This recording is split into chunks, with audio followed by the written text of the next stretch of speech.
Welcome to our best practice in process management video post. In this post, we would like to present you the results of our second workshop in February 2012. The topic was, or one of the topics was, organization-wide defined process model. I'm Thomas, and with me today are Mirko and another guest, Michael. Michael, would you like to present yourself to the audience shortly? Hello everybody, my name is Michael Böckle, or Michael. I had the pleasure of attending the workshop that we're going to talk about.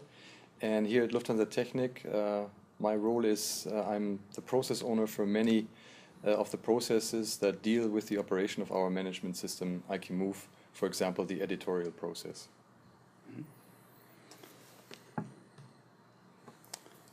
So let's have a look onto what we discussed within the workshop. Again, it was not possible to identify real best practices, but we tried to put the key findings together, and we tried to answer some questions. And the biggest question was, what is the right depth and width of process models? And for example, what's the right number of levels that you need, and what areas to describe in the processes? And second smaller question was how to implement operational information into the procedures. And finally, we also talked about how to implement location-specific procedures into your processes. So let's have a look onto the key findings of the first question. Yeah. So first, depth and width of the process model correlate. So you can't get infinitely width without going deeper in the model. It somehow depends on your display restrictions. So when a process can only be 6 to 8 cells, for example, cells, yes. If you swing lanes like we do, yes. Yeah, And there you have a restriction, and all the systems start with a process map where the processes are divided into core, support, and management processes. We saw that in the first workshop too. Yeah, we discussed it already in one of the first videos, right? Yeah. And the detailing ends with reference to manufacturer's manuals and operative documents. And finally, the big question, what is the right depth and width of the process model? And we saw that it depends on the goals you want to achieve with the management system. Yeah, right. And it's finally an individual decision. Yeah, it depends on what the organization wants to achieve with the management system. So, for example, if your goal is to only assign higher level directives like standards from corporate level, for example, if you're in a big group, to your process world, then it could be enough to have a process map and simply assign these directives to that level of detail, and that's it. So if that's your goal, it's quite easy to achieve.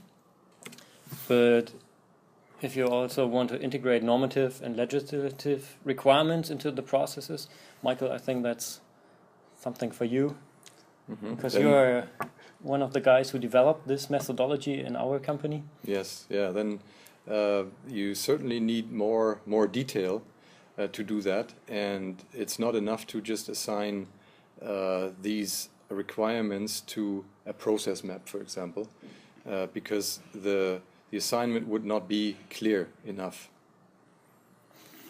Okay. So if you want to use your processes as basis for process improvement, for sure you will need a higher level of detail compared to simply integrating normative and legislative requirements. Just more detail, more text descriptions, for example, of these activities, or the activities in the processes. And Thomas? To allow assignment of responsibilities, you certainly need roles in your process descriptions. Yeah, that was quite common, that everybody used roles to assign responsibilities. Right. And then if your goal is to use your management system documentation for the purpose of training your employees, that's another step to more detail, because obviously you're going to be asked by your employees for that level or for an increased level of detail. Yeah. Otherwise, it wouldn't be a proper training. Yeah. And if your goal is to support the daily business of your employees, then you even have to go into more detail and, for example, add documents to your management system, like checklists or guidelines, whatever, forms to support their daily job with the management system. And finally, the highest level of detail that you can achieve, for example, if you want to go a little bit further down, use bidirectional communication. These are more or less features that the system should have. Or if you want to facilitate active process management, you need KPIs, for example, a risk assessment, all these features. Then you have to go into more detail in some parts of the management system. And one very interesting idea was, Michael, I think you have to explain the last one, for the informal discussion, the example that we saw. Yeah, that's something that we found quite interesting, a quite interesting approach. And that's having a forum, almost like a wiki platform, Yeah, right. or a chat room for informal discussions. Now we're not talking about the formal part of the management system documentation, but sort of the informal part where people discuss processes and the possibilities for process improvement, for example, before these processes are actually changed or published.